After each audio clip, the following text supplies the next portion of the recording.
Hello, thank you for joining us at the board meeting tonight. Just a few housekeeping items before we get started. When you joined, you heard as an audience member that you're in listen-only mode. If you'd like to speak during public comment, please use the raise your hand function to indicate to me that you'd like to speak, and I'll unmute you to do so. The raise your hand function is shown by a little hand icon on your screen. Please know your webcam will still remain off and your comment will be audio only. And now I'll turn things over to President Grau to begin the meeting. I call to order the regular board meeting of the Park Ridge Park District Board of Park Commissioners. Today is Thursday, October 7th at 7 p.m. Can you mute if you're not speaking, please? I'll mute. Should I mute it? I don't think you probably can, Joan. Mary Ann, can you take the roll? Can you guys hear me? Yes, okay. Commissioner Bendy, Yes.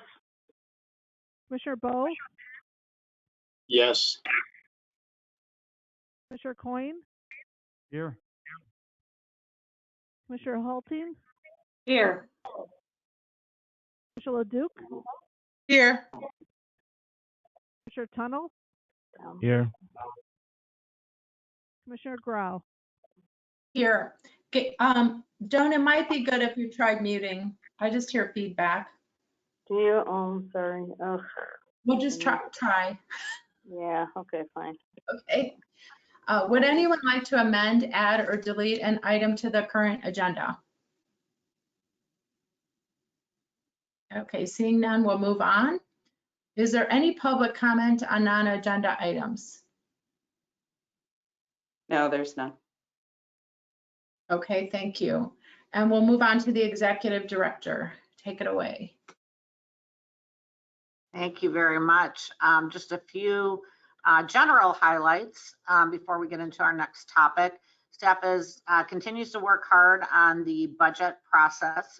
We've had meetings on capital, and I know right now the superintendents are meeting and crunching numbers. I'll have meetings the week of the 18th with the superintendents to review the budgets. Happy to share that the Series 2021 A and B bond sale approved by the board at the last meeting closed today. The district received $900,000 for capital project fund from the 2021 A bonds. I also wanted to give a little recap. The staff and I know the commissioners have been at a couple of the meetings. We've been out and about, going to public meetings, organizational meetings, lobby visits, staff meetings. Over the last month, we've had 22 meetings to educate people on the Oakton plan, and we have 33 total before the survey goes out, so a total of 33. So I thank the staff for taking this extra time and their evenings and weekends. It's been great to be out talking to the public at the events and at the meetings. So of course, our goal is to get the facts of the plan and the potential funding to as many people as we can. So when they get the survey, they understand, a little bit more, even though we do have fact sheets on the document. So I was asked to give a recap of the meetings, which, I'm hesitant to go through all the comments, but the board will receive a complete recap of all of the meeting notes and, what we've heard when we present at the December 2nd meeting with the phone email and the email survey, as well as the mail results. But in general, we've received a lot of positive feedback. Mainly we are hearing positive, but some with specific questions on the plans, the size of, different things, storage, et cetera, how much storage they'll have. But other than that, the comments that with concern are they're interested in bigger turf and another full sheet or another full sheet of ice are the biggest things that we're hearing. So that's a general overview of the comments. We've not heard a lot. I think everybody I haven't heard one thing against the fact that the rink needs to be redone. So, that hasn't even been a question once we explain the condition and the age of the rink. So the third community meeting of the 3 is a virtual meeting next Wednesday. And the last I heard, I believe we had 18 people signed up, so that's great. We will also be recording that. So if you are interested in viewing that after and you haven't signed up for the virtual meeting, I suggest the board listening to it, because we go into detail. You've heard a lot of it, but it might be a good refresher. But there'll be a link on the website after that meeting. So that's what I have under my general updates. If there's any questions on the general updates, I'd be happy to answer them at this time.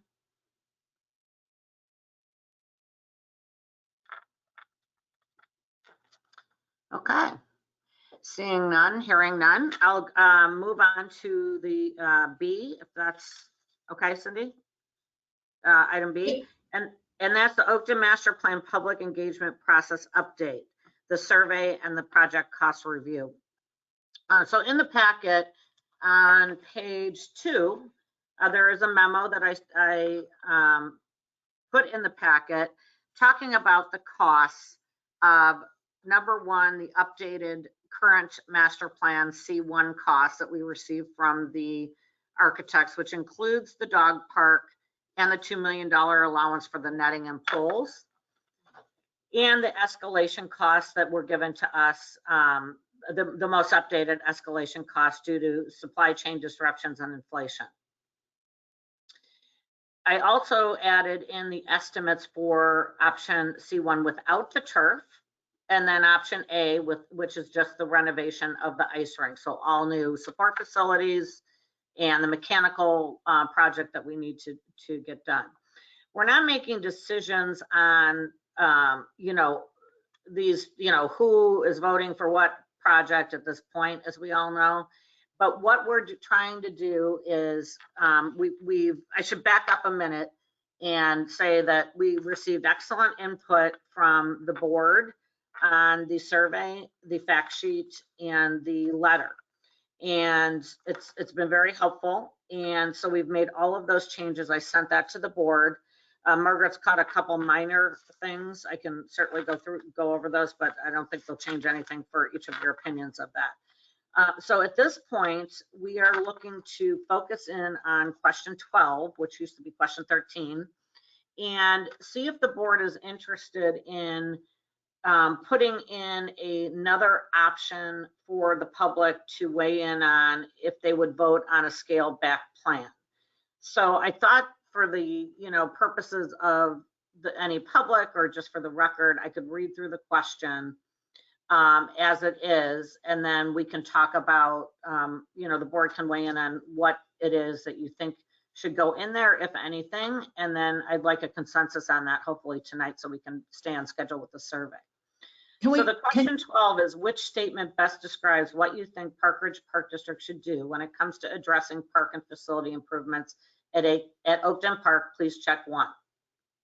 The first item is Park Ridge Park District should proceed in placing a $31.7 million bond referendum on the June 28, 2022 ballot to seek funding to update the aging Oakton Ice Arena, supporting facilities and parking lot, add a studio rink, indoor turf field, loop pathway, and passive gathering space, and improve the existing driving range. So obviously that is the master plan. The second question could be, Park Ridge Park District should place a scaled back blank $1 million bond referendum on the June 28, 2022 ballot that addresses the above mentioned improvements except for the indoor turf, or it could say, without the indoor turf and the studio rink, or something to that. That's that option C1 without the turf. Or it could say the renovation of the ice rink, or we just take it out. But then the next question is, Park Ridge Park District should not pursue a referendum at this time and just address replacement of the ice mechanical system. So I think we're focusing in on, do we want 3 options? And if we do, what is it that you want that second option to be? So I will open up the floor to President Grau if she wants to, get everybody's opinion on this, or try to get a consensus at this point. I want to do 2 things. One, I just want a little background. I believe you said that this. Can't hear you. Sorry. I believe you said this originated with the consultant.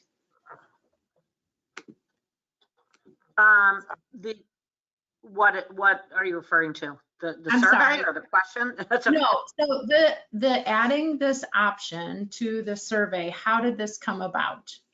Oh, yes, thank you. The consultant said that we should probably have a different option. Have an option for the public. That was his opinion. Again, as we've noted throughout this whole thing, this is our survey, right? So we've changed it a lot already. Another option is just to see if people don't want a referendum at all, right? Or they want the master plan. So this is his.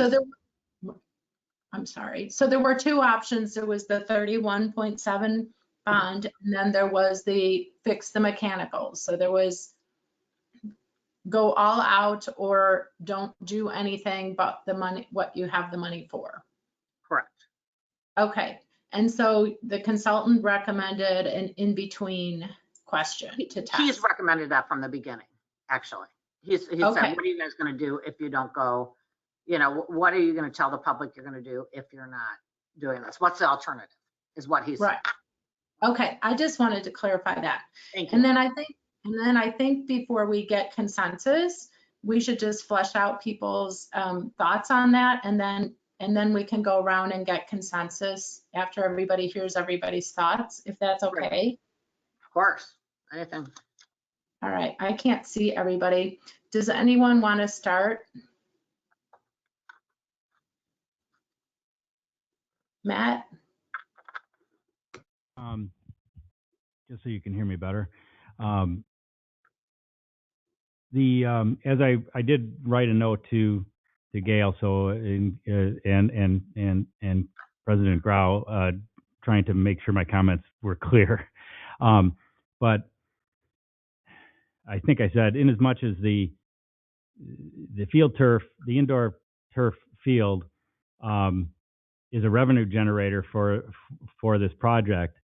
The numbers that would be used, the $30 million roughly dollars for the full-blown project, and whatever we would determine was the amount without the turf field, don't tell the whole story, because it only tells what the money that we're asking for from the public. It doesn't tell what the long-term economic impact of that turf field is to the project as a whole. So unless you can explain all of that in the document that you're sending out with the survey questions, I think it's you're not going to get an educated response from the people that are filling out the survey, because they're just going to look at $30 million versus $15 million or whatever it is. They won't have, and I don't know if Sandra or anybody that's been looking at the numbers on this want to chime in from the district's point of view, but I think that it's an integral part of the whole project. So while I think that it's a worthwhile question to have, here's C1, or here's renovating the ice arena within the existing budget and no referendum, I think that's a legitimate question. It becomes a very complicated question when you start pulling parts of that greater whole out, because it kind of blows up the whole project, and there's not enough information in the questionnaire to help the general public is reading it and filling it out answer it correctly. That's my take on it. Thanks, Matt. Anyone else have an initial reaction? Rob? Can you hear me all right? First off, thanks to the staff for being so flexible with all the juggling of all the suggestions and responding so well. The survey really looks great, and I know you had so much input to work into it, so thanks so much for that. Also, I love the the different options that you have here and the way you presented it, it's really clear. And I think it really helps to make this conversation a little bit easier. My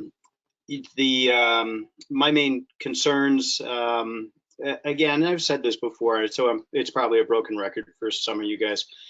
I do really want to see the ice skating rink finally get the renovations that it's long overdue for. And I want to make sure that the referendum passes. I'm afraid that the sheer size of the project may be overwhelming for some of the Park Ridge residents who don't feel that that's a good use of their dollars. But I do think that if we stay focused on the renovations that the ice skating rink really needs, without the indoor turf facility, then it has much greater chance of getting us really what we need, which is bringing our ice skating program into the future and making it competitive and viable. So that's where I sit with that. So that's generally what I wanted to add.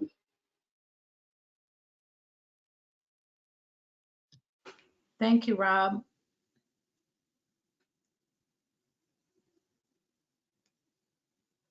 Who wants to say something? Melissa? I'm thinking, well, I mean, I brought up a similar point to Commissioner Coyne throughout, that I've been looking at like the long-term money in and money out sort of situation. So I can see where he's coming from. I'm just trying to think of if there are a couple of different ideas that come to mind.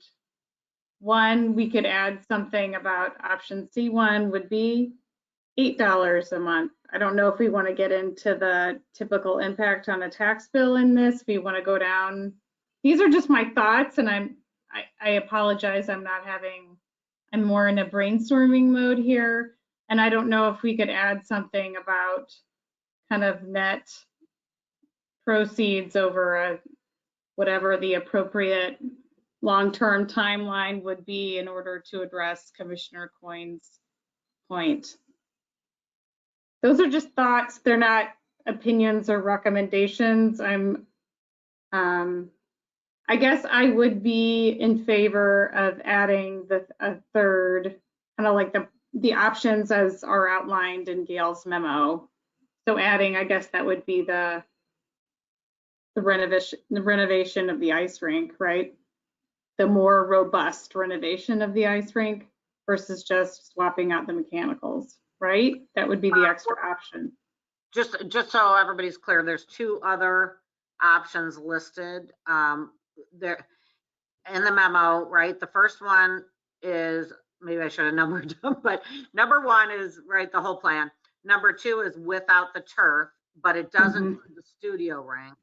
And option A is the renovation of the rink without an addition of the studio rink. Right. So then there's no referendum. Like it's 30-23-16, no referendum, yes, right? Correct. Okay. So I guess I would be for putting all four. But I'm a lady who likes information. But, I've heard from some folks, we should just do the rink. We're just replacing the rink. Call it a day. I mean, that's something that I have heard from members of the public. Replace what's there. Matt, sorry. I just want to make sure, because now I'm confused. I thought the third option was basically that that was a non-referendum item. It was just going to be renovating the ice, and that the second option was renovating the ice and obviously the whole arena, and adding the second sheet and extra locker room and all of that. If there's a fourth option, I might be in favor of it being on there, but I'm not exactly sure what it is. So it made me need a little more clarification, and I don't mean to. Yeah, no. I understand what's happening here. So the memo, right? The first item on the memo is the master plan, the 35231-020. The second one option C1 without turf, right? That's option number 2.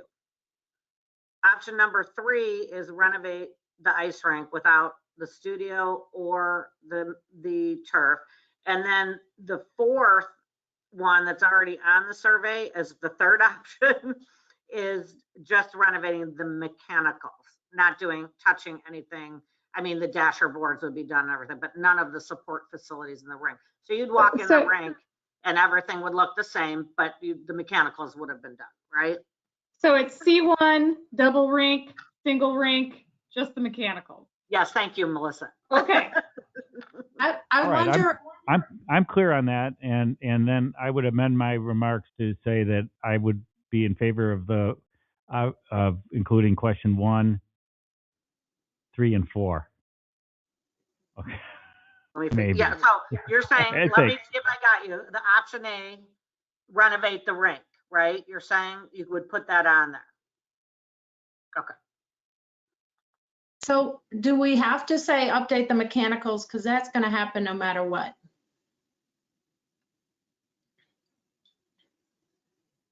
That's going to tell you if people don't want a referendum at all. That's why you want that as your 3rd option. So what we're Okay. looking at for the survey is to only have 3 options. We don't want to have 4 because the 2 in the middle are going to be way too confusing for people to tell the difference. So what we Okay. want your input on is if you want that middle choice and which middle choice you want. Renovate the rink with the support facilities, or renovate the rink, the support facilities, and add the studio, or not to add the middle ground option.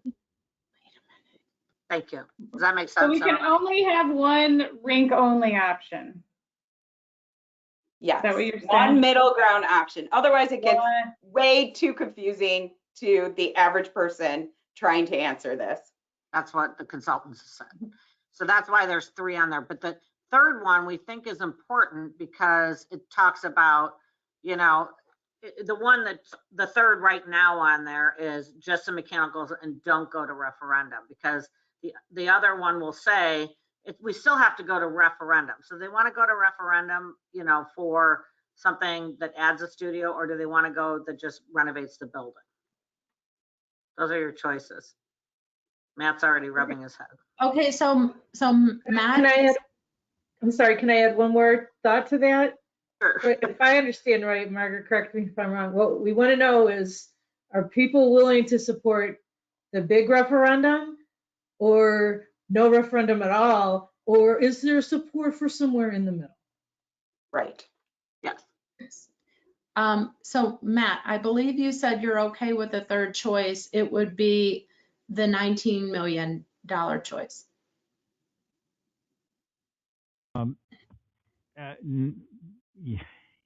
Yeah, see, that's why I wrote it all down before. After clarifying and reclarifying for my feeble mind, I think that I'm back to, it should be an either or. It's C1 or no referendum, and just fix what's broken. I understand the idea of wanting to find some middle ground in the way that, if the question was phrased exactly the way Sandra just phrased it, it might not be a bad question to ask in that way. It's like, would you be okay with this? How about some middle ground? Yet to be determined as to what that middle ground would exactly be, because again, I think if you put a dollar amount on on question B or 2 that says no turf, but it's going to cost you, you said 19 million. The referendum, yes, 19. I didn't see that on the document. I thought it was all X's when I saw it. When I read the questionnaire, there was no dollar amount. It's in the board memo. Oh, I'm sorry. I apologize. I missed that. Yeah, thanks. All I have to do is have it told to me. So, and now I know. But if it's 19 million versus 30 million, as long as we understand it, that the people that are voting don't really know what the difference is in the long term, and that we take that into consideration as we move forward. You know, because well, I don't want to predict the outcome. I know most people that are, but I suspect that most people that aren't actively interested in this and are just looking at it are going to pick the middle one, or no. They're not going to pick the most robust one unless they happen to want to have a turf field, because they don't want their taxes to go up. So, but without fully understanding that the long-term cost might be close to the same to the park district, you don't really, and therefore to the taxpayer in the long run, unless it's fully explained to them in the questionnaire, they're just going based on that $1 amount, and I don't know if that tells the whole story. And that's my problem. That's my problem with having the middle option. But whatever everybody thinks is okay with me, I guess, too. I'm going to add something at this point that might be helpful. Is Margaret and I talked about, and Margaret, correct me if I'm stating this wrong, but if you don't, I mean, one thing with Matt's point is very well taken about that middle one, in terms of we have not, they don't have the whole story. We've told the whole story of, the master plan one. They don't have the whole story of what that means to the district. But you will find, if you don't, and I'm not saying either way, but if you don't add that another option, you're going to be able to, by how they answer these other questions, there's very specific things that we can pull from here of what they prefer. And then if this survey comes back very negative about the 31 million, the board can use this to determine, okay, but they said this in these questions, right? So maybe the middle ground one would be the best way to go. Margaret, did I miss something in that explanation? The problem I have with that is I think there's a dollar threshold that people are willing to pay. I don't think it's just, yeah, we want X, Y, and Z.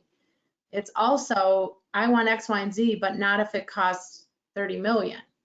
So but people want indoor turf, but do they want to pay for it? That's really what this question is. But the only, thing back to that is we're explaining to them what it would cost. We're telling them when we are, giving them this exactly what it's going to cost them. If you choose this, it's going to cost you this. If you give 3 choices, if you only give 2 choices, you don't. Oh, I thought you were saying they won't know what the, they're not going to know what the second choice is going to cost them. So that's a hard question to answer without telling them what it will cost, different than option one. And as Matt said, it's fine, from what Terry described as an estimate, when we looked at this option, when you remove the turf over 30 years, the estimate is there's going to be a deficit of 5 million.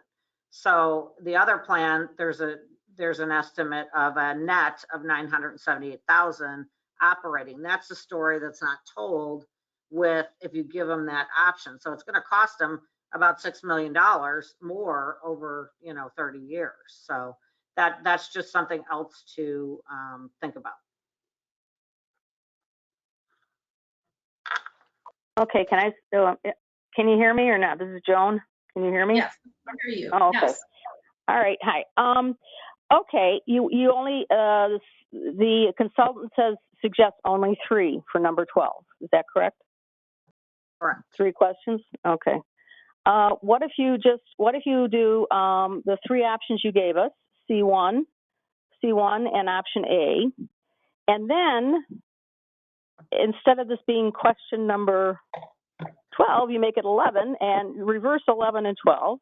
And then afterwards, they can write in what they want to say. And there might be some that says no, there might be some that will say no referendum. So you could do that. And so that would be. I would like to see those 3 options. I would like to also see it ranked 1, 2, 3 choices. I think that gives us a better description of what people might want. So to make it clear, the first one, the second one, and then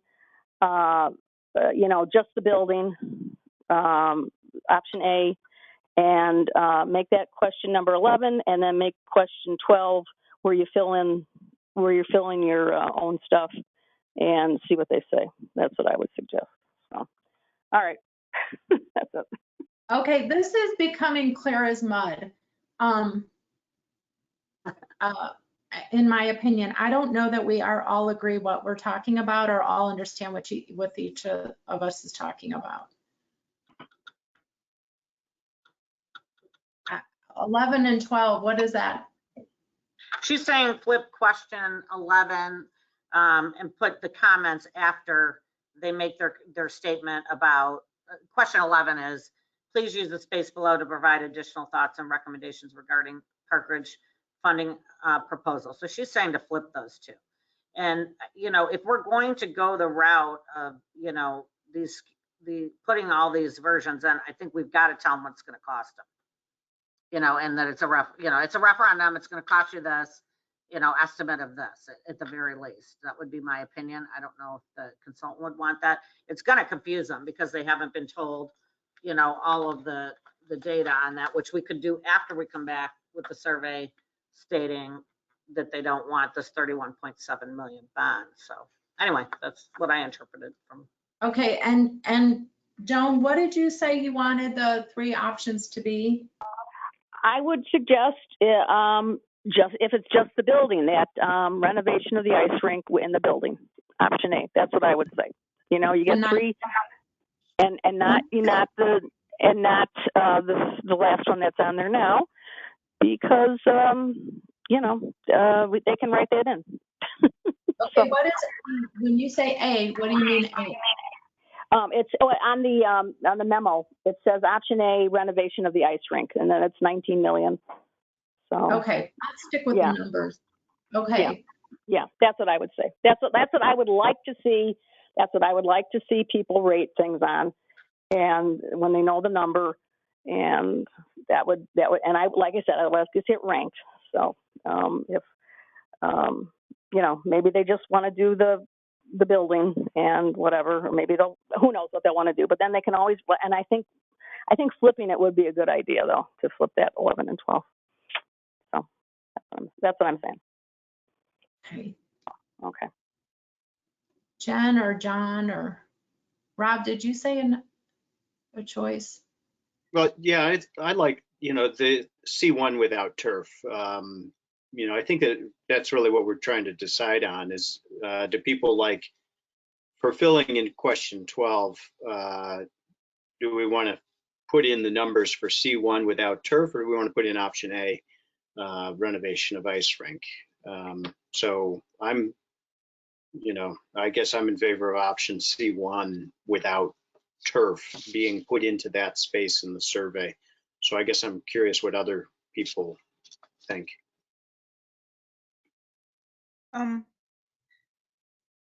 Yeah, I mean, I like the specificity regarding the lack of turf and differentiating the two of them, because I think that if that makes it a little clearer for somebody reading it, because I mean, I think simpler terms are better and more explanatory. I definitely agree that the money needs to be in there. And yeah, I mean, I would have been in favor of having the 4 options Melissa listed, but I mean, if the consultants say that more than 3 gets too confusing, I understand that as well. But yeah, I mean, I guess the thing that strikes me as the most confusing is, I mean, if I was just looking at the list of the 3, option C1, current master plan, option C1 without turf, and option A, renovation of ice rink, and having such, like, not that huge of a difference between A and C1, I definitely feel like I would be like, good Lord, like, how much does it cost to just renovate an ice rink? And that would kind of make me wonder, like, if I was looking at it and reading it as that's just for renovation of an ice rink, I think I would be a little kind of horrified by that. I guess like a touch more explanation, I think, would be good for that particular point. Sorry if I didn't describe that. I agree. Well, I think that terminology is hard. So what you're saying is don't add the turf and don't add the studio rink. Isn't that what that really is? because I mean, that's just renovation. That's what that option is, right? The A. It's basically just working on the building and, Yes. so yeah, I mean, maybe, would it be better then to describe it as, well, as like C1 without the rink and without the studio rink and without the turf? We could word it without, renovating the ice rink without the studio rink and without the turf. We would say that. I think that's a good point, because they may get confused just like everybody else's. Well, or you could just say all the things, you could list all the things that it is, right? ADA. Not in this question. There's not enough room to go into that detail. Okay. Yeah. Okay. Well,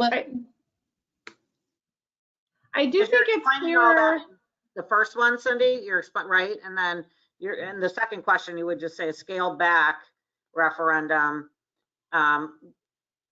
with a new facility without the indoor turf, and the rink.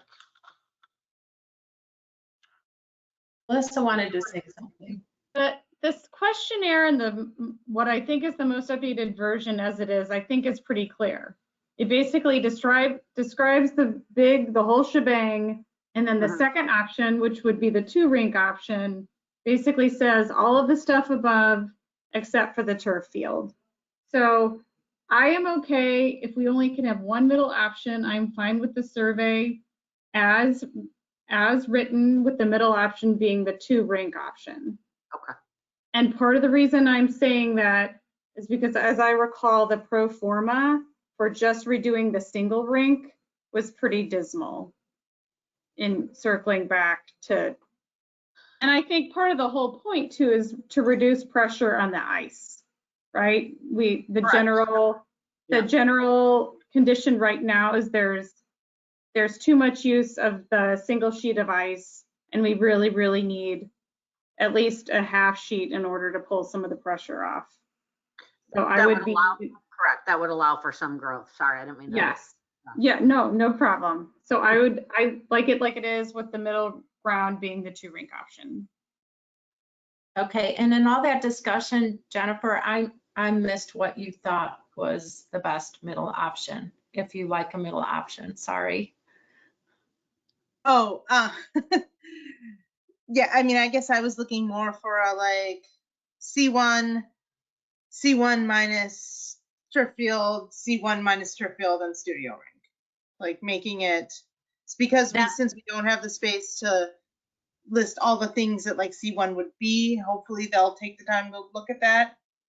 But that would at least tell them what the big ticket items are that they would not be getting with the particular ones, which I feel like will speak to the people, like for the people who care about the ice, who might be like, if we just renovate it, then it's not good enough because we're pressed, like she mentioned, or the ones who are like, yeah, I love the ice, but I don't care about the turf, are the ones who say, right, I need my ice and my turf, right? Like, I just feel like it helps clarify it a little.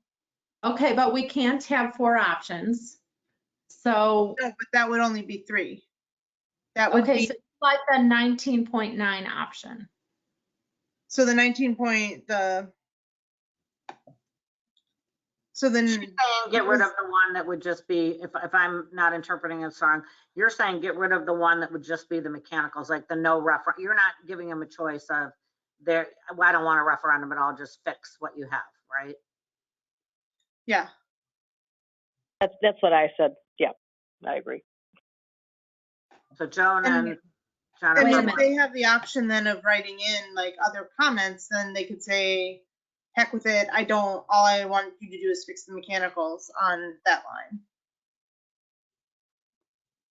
Okay, that was already an option. Mechanicals was already an option, and the full 35 million was an option. So what is the middle option? She's saying get rid of the option with just the mechanicals and add in the option with renovating the rink, the ones on the memo, renovating the rink, and then renovating the rink without the turf. Okay, but I thought the second rink. Margaret already said we couldn't do that. That's not an option. Margaret?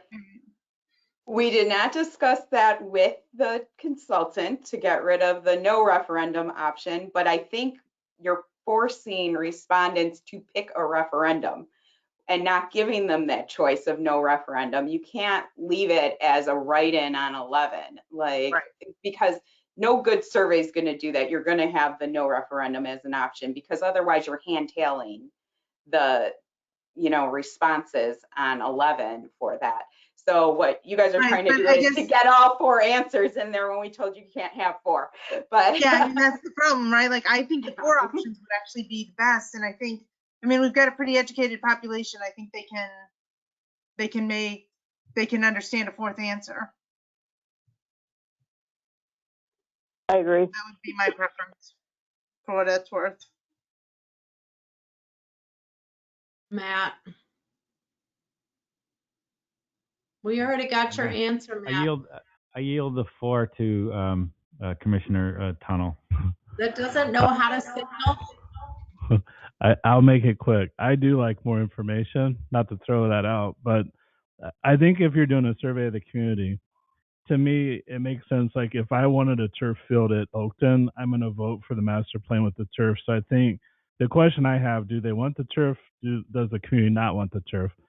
To me, do they want an ice rink like extension or not? So to me, I agree with whatever happens. I like Melissa's suggestion personally. So, but I also, it would be nice if we could tie in the cost to the taxpayer, the difference in each level, if that's something to show. But if not, that can be taken back to the task force possibly.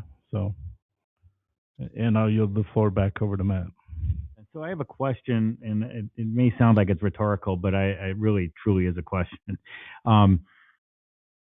Is it common that we would come back and survey the public for a variety of different options for a referendum when we already went and had a task force and a survey before to decide on what we were going to put in the program to begin with? In other words, are we sort of going back? Are we going back to the public for? Because if we are, then maybe we should have 10 options, and we can say, well, let's have 2 full sheets of ice, and no turf field. Let's get rid of the driving range as another option. We can go back to square one. So I guess what I'm asking in my question is this a common practice to then come back to the public after we've already kind of gone down the road for however many years to then ask them again, well, do you want this option or do you want this other option? Unless the task force themselves came back and said, look, we're torn between two concepts here, and we want more public opinion. And if that's the case, then that's fine. So I'm just curious as to like how that came about, and I don't want to reinvent. I'm fine. Ultimately, I'm fine with whatever everybody else decides. If it's not, this is not going to be the deciding. This survey, the results of this survey is not going to be. It's not like voting. It's to get us some information to help us make an intelligent decision. So, I guess it really doesn't matter if there's a lot of different options. We're going to still have to kind of present. If we're going to go to referendum, we're going to present an option that we think is best for the community. So, but I am curious about that part of the process. So I don't know who might want to address that. I want to start by saying you were the one that said trust the process. This was always part of the process. And we've never had prices until now. So you can say you want turf and you want a second sheet of ice and all that, but you're not going to pay for it at a certain level. So in my mind, you're trying to find out what they're going to pay for. I might be wrong. Well, I mean, I think one of the things, like, if everything had remained relatively normal in the last couple of years, I think I would be more on the same page as Commissioner Coyne. But I think because there's been this drastic shift in the cost of things due to pandemic, material sourcing, and everything else, not to mention the way the pandemic has probably affected some residents financially, I think it's And not to mention the fact that the task force didn't even get to have their like final third meeting. I just feel like it's a weird situation and we should be willing to adapt to that, because otherwise, if everything had been chugging along normally and the prices were still pretty much where they were, 2 years ago, and the task force had gotten to have their complete thing, then I do feel like I would be more in agreement with Commissioner Coyne's thinking. But due to the like bizarre disparities resulting from the pandemic and the lack of the task force's ability to complete their third meeting, I just kind of feel like it's not unreasonable to maybe have 4 options where we might have in a different world had 2. This was always part of the plan. Right, Gail? It was always That's go what to the task force, and then we were going to go out and do a survey, and then the survey decided to do a referendum. So this isn't redoing anything. It's just like picking up the plate where we left off. Correct. The third meeting has always been intended to be after all of this Right. data comes in. So the task force hasn't missed anything. We just paused the project, as Melissa said. And I think, I think we're making a lot of assumptions, and that's what the survey will help us with. I know everybody feels this about the money. We've been to 22 meetings. Nobody has said, now maybe they're just being nice, but in fact, they've said opposite. Oh, it's only $9 a month, or oh, $100. My taxes are high anyway. What's another $100 to get this great facility?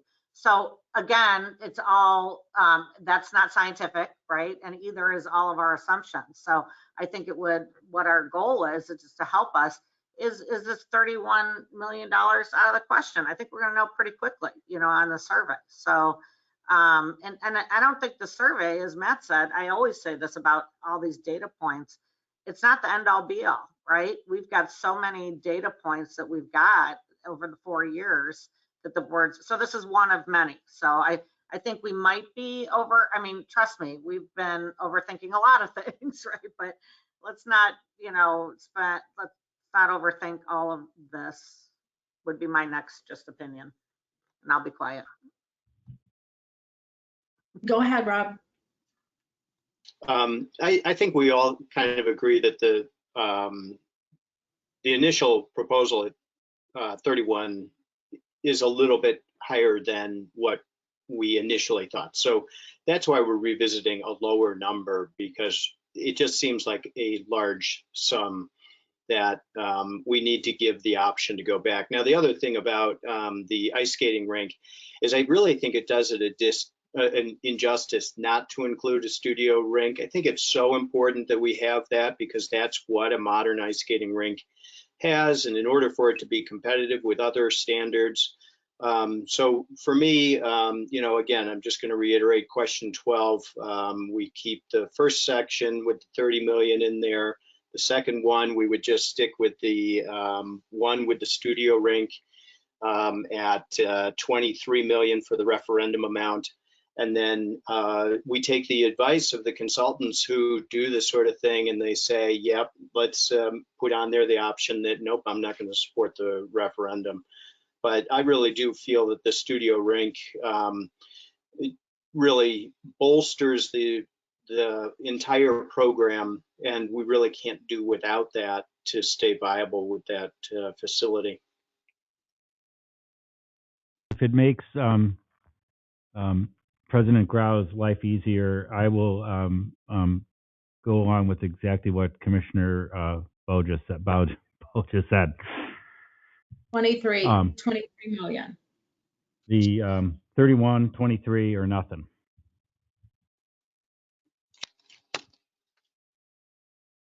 I believe John was saying yes to that. So we have 4 people saying that, Cindy, if I'm. John, did you say yes?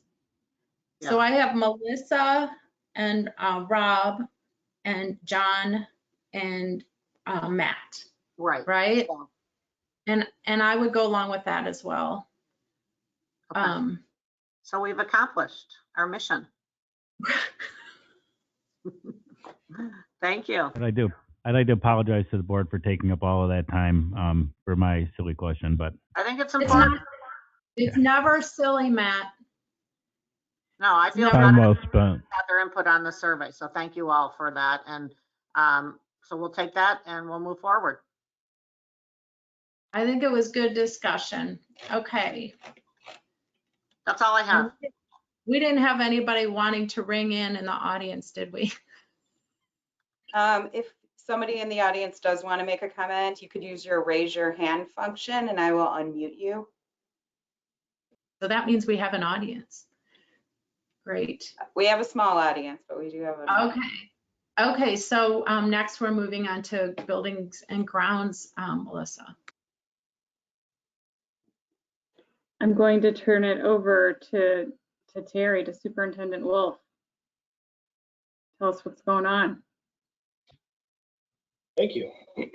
I was asked to take a look at Hinckley Park and identify some potential costs for artificial turf to cover fields 1 and 2 and the football field area of Hinckley Park.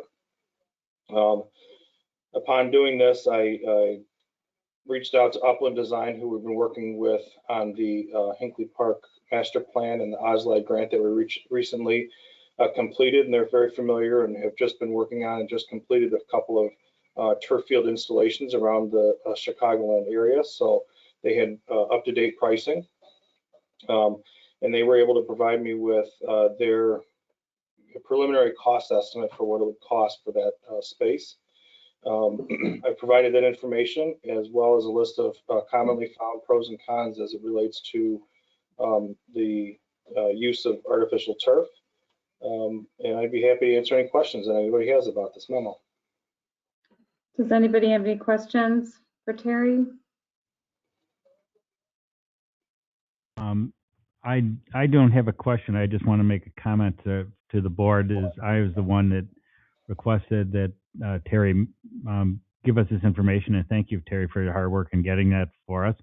And the reason I asked him specifically about Hinckley, in part because we're looking at the renovation of that facility, that park, but also because in my mind, if we were going to put an artificial turf field in, that would be the largest piece of carpet we would be laying down, would be in that field as opposed to in other parks where we might do it. So I wanted to sort of get the highest priced option to look at and say, like, this is the conservative. Now, the fact of the matter is that installation costs might be different at a different park for different reasons that are beyond my expertise at this point, but it does give us a track to run on. And the reason I asked about it was because we are a landlocked community and we are looking and we have a lot of demand on our play fields.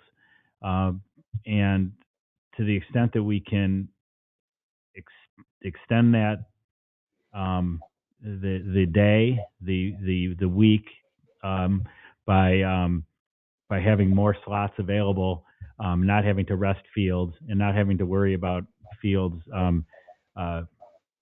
going into disrepair like Hinckley football field is right now, thanks to grubs.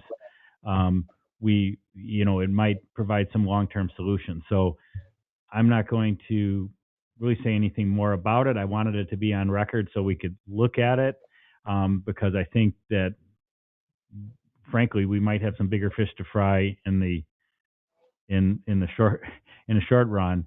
And as Terry mentioned to me, one of the other ways that we can expand usage of our fields is by lighting them, and that might be the first step before we would even talk about an artificial turf field.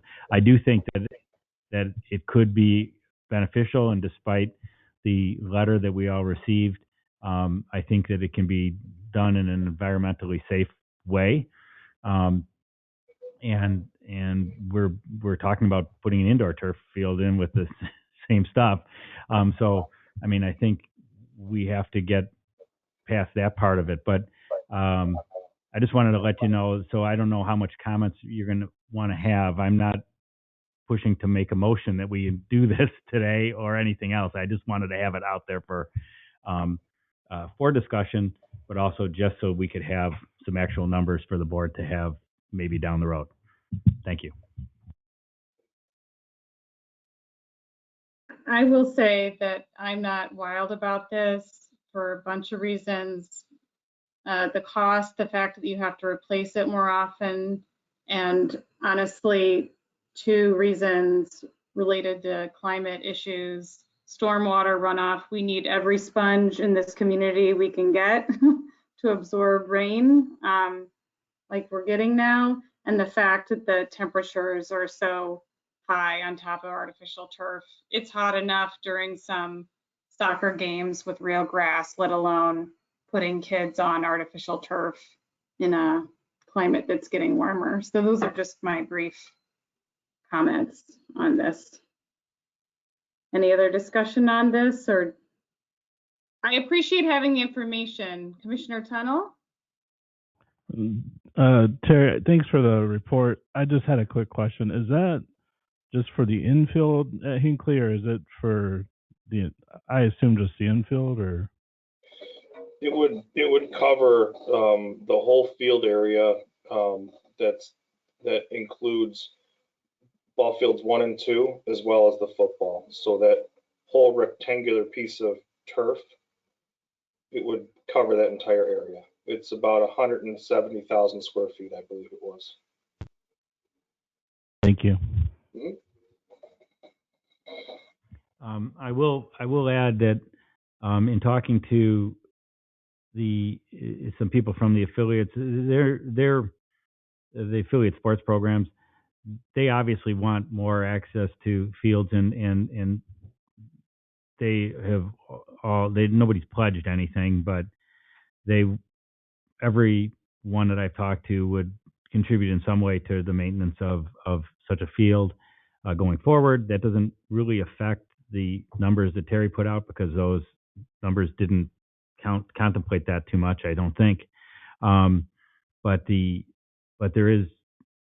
are a lot of people that think that having at least one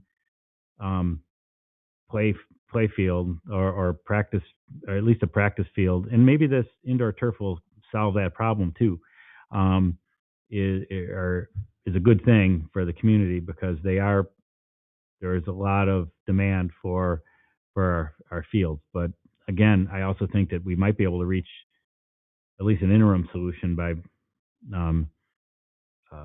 getting more fields lighted.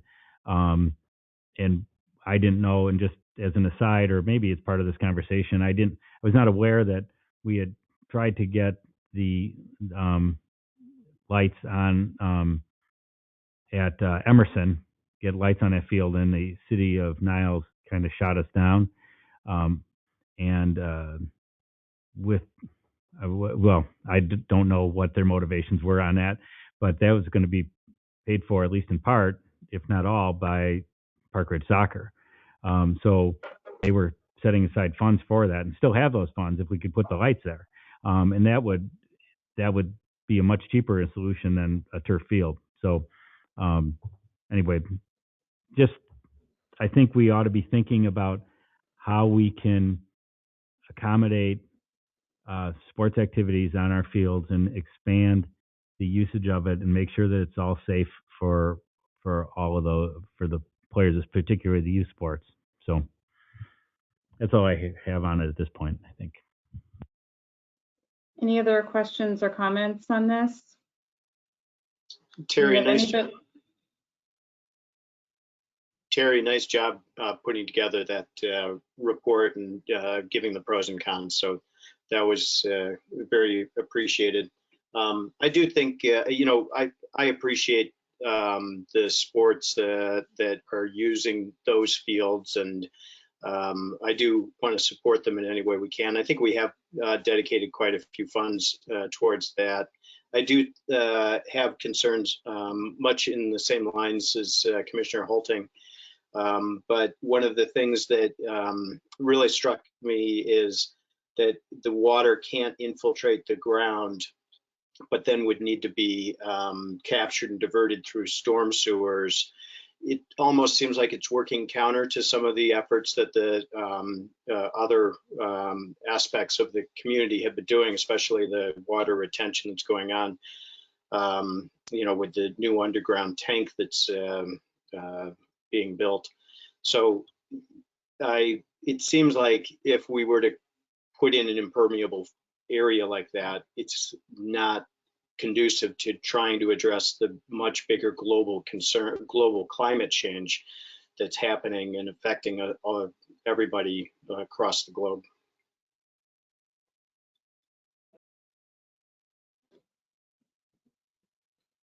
Anybody else? Is there anybody in the audience who wants to talk? Margaret? This is Joan.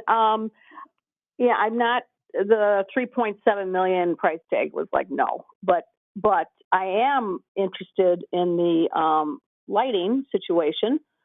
They'll probably have to get behind the playgrounds in Oakton, but if affiliates are coming up with a lot of the money, that's fine. But lighting, I'm interested in, so that's fine. Yeah, that's all I wanted to say about that.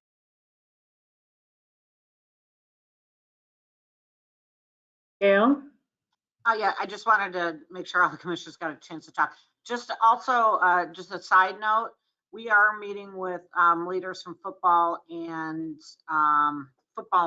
baseball tomorrow, just to talk with them further about the Oakton project.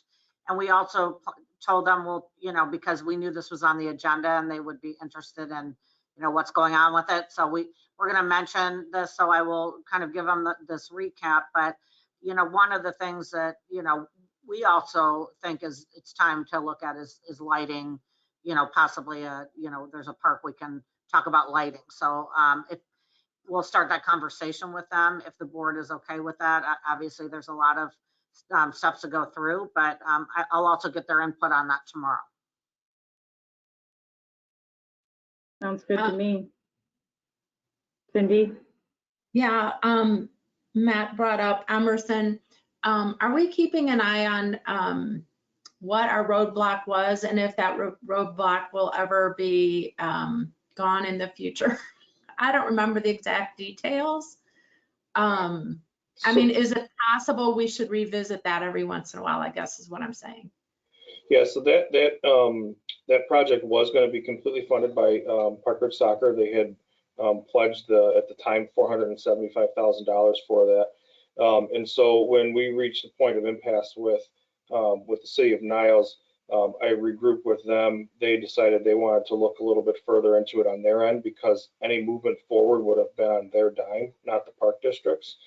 And in doing so, they have kind of put it on the back burner for now.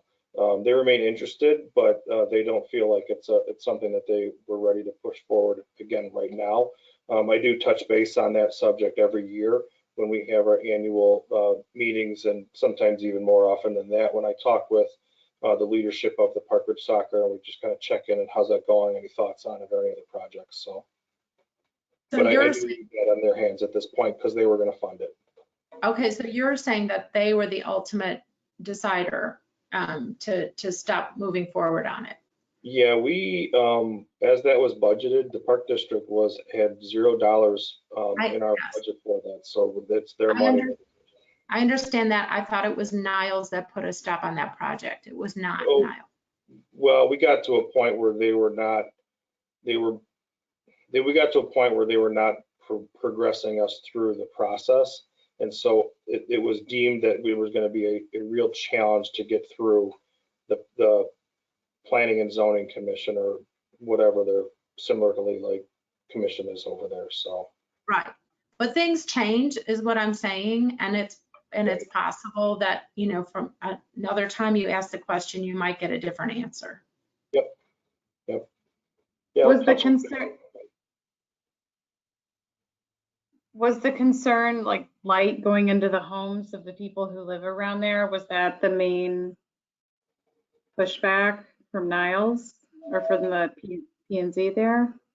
Yeah, I mean that was part of it. Some of the direct neighbors, just despite you know, what I was explaining, that with the lighting technologies and how advanced those are now, and how easy it is to drop the foot candles right at the property line. Or before that, the other Right. concern was, you know, increased traffic coming in and out of the parking lot, and how those headlights would have an impact on them and the neighbors. And you know, there were some comments of, you know, why don't you go do this in Park Ridge? And that was just kind of the sum of the comments and sentiment that was being spoken at that meeting. I'm not saying those were necessarily from elected officials, but those were just from people in the meeting. It was a little contentious, so. Okay, thanks. Anything else on this topic? Questions? All right, is that it, Terry? Oh, wait, I had one quick question. Are there other fields in Park Ridge that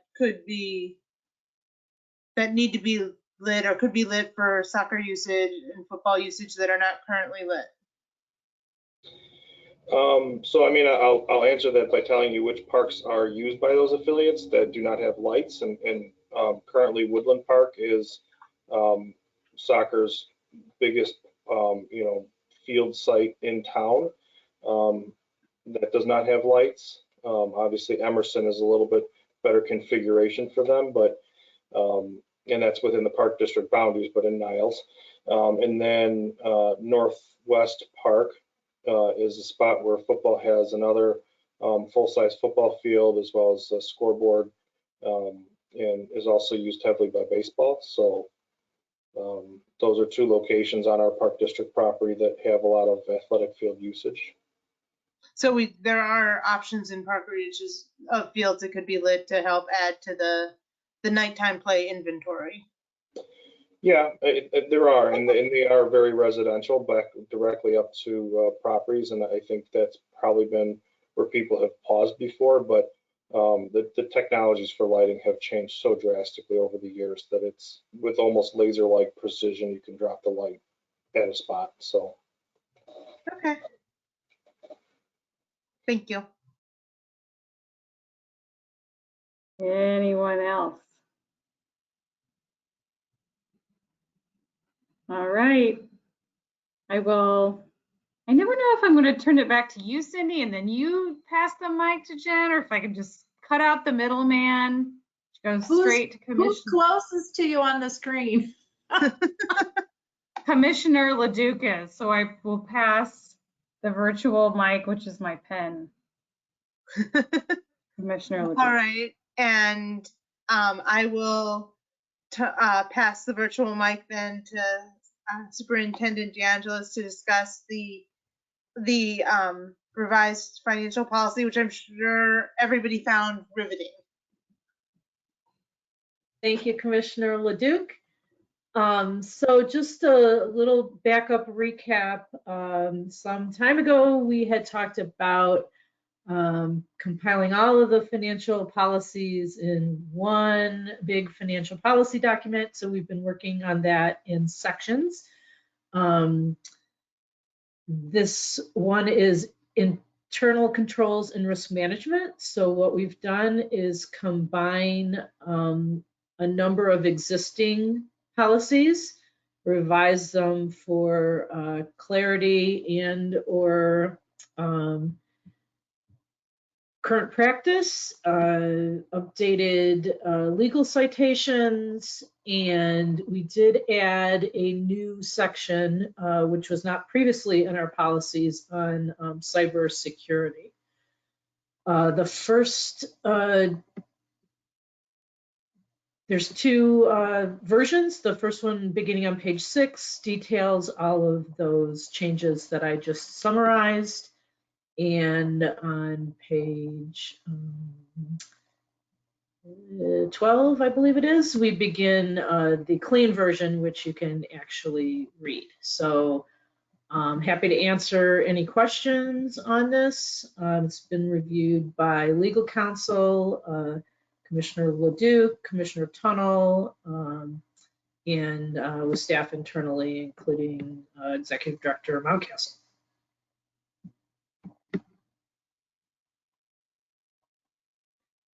Oh, I should say one more thing, sorry, that it's on the agenda tonight for review and discussion, and we would intend to bring it back at the next board meeting for approval.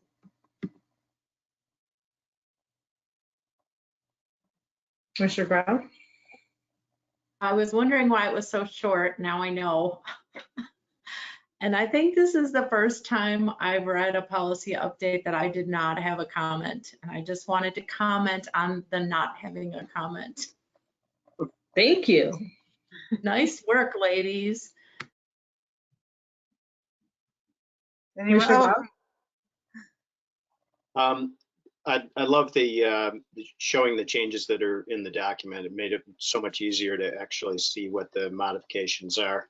You know, in the world of cyber security, one of the things that in some cases, and I don't know whether or not this is true of the park board, but in order to have insurance to cover cybersecurity attacks, sometimes they've suggested that staff can be trained in short tutorials as to how to avoid certain things that might lead to a cybersecurity attack. And then by doing that, then it also reduces costs for insurance for that kind of coverage. Is there anything that we might look at in that regard, or is that something that's already been addressed?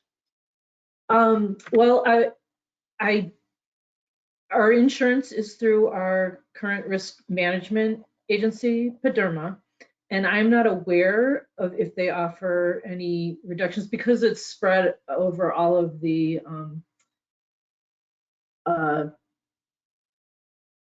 group of participants in PDERMA. We do follow PDERMA's best practices as it relates to cybersecurity policies. And, you know, we have included in our policy that we will have that in-play training program to mitigate the risks of phishing, ransomware, or other malware attacks, exactly what you're talking about. I'm not aware that we could get any reduction because of that, because of the nature of how PDERMA spreads the risk and purchases the policies. Right. I know some places offer that as an option, and maybe that's already built into the policy. So I just thought I'd mention that. Thanks. We could check in. I mean, I can look a little further, but I don't. Knowing how they approve the policy changes, I don't know that that would be something we could get specifically for us. Mr. Grau? I do believe, though, you have tested employees with phishing. Yes, that is part of our policy, and you know, it's included here in the statement.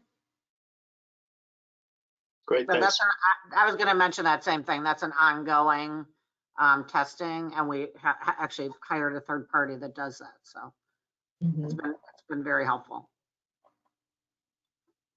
Do you think the commissioners are included in that? I will ask. I don't recall. I don't know. Probably should be. Yeah. Good point. I mean, I definitely feel like I've gotten a couple sketchy emails to my commissioner account, but I think they were from legitimate scam artists, not from firms like auditing our phishing savviness. We will find out. I think that's a good point. Yeah. Right, you do have district emails, so I will inquire if you are all included when those go out. And we're all okay if I encourage her to include you all? If you're not already being included? As long as any problems are not made public. Well, I think it's always a percentage compliance or percentage. If it results in a decrease in cost to the park district, then I'm all for it. Well, it protects every one of us, yes. So. I'll make a note of that. Thank you. So does anybody else have any other comments or thoughts on the revision to this section of the policy? Oh, How many Commissioner more sections? Sorry? How many more sections? One more. Which I really was hoping to get on this agenda, but I think hopefully it'll be on the next agenda. It's great to see life is getting back to normal at the Park District. Mhm.